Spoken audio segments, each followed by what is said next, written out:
আসসালামু আলাইকুম dear viewers. এটি হলো আকারে বড়, অত্যন্ত শক্তিশালী এবং ভয়ঙ্কর একটি সৃষ্টি। আর এই সৃষ্টির নাম হলো মিল-মি-26। এই হেলিকপ্টার সোভিয়েত ইউনিয়নের সময় ডিজাইন এবং উৎপাদন শুরু হয়। এর অবিশ্বাস্য শক্তি এবং আকারের কারণে এটি ট্যাঙ্ক, বিপদকল্য বিমান সহ অনেক ওজন বহন করার ক্ষমতা রয়েছে।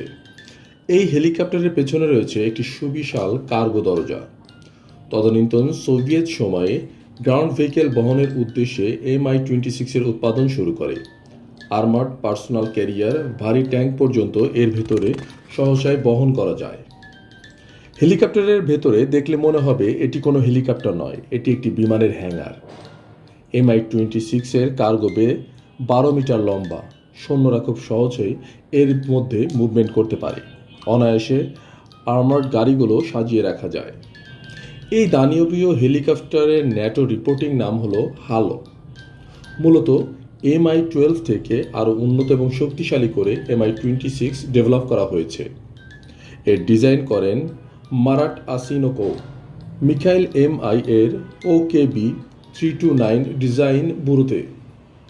এই ডিজাইনের মাধ্যমে মিল-মি-26 13 টন কার্গো বহনের সক্ষমতা অর্জন করে।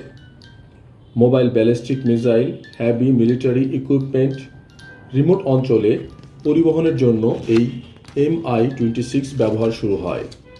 V-29 প্রোটোটাইপ দিয়ে এর মোট 14টি ভেরিয়েন্টে হেলিকপ্টার তৈরি করা হয়েছে। এক নজরে মিল-মি-26 এর স্পেসিফিকেশন আমরা দেখে নিই।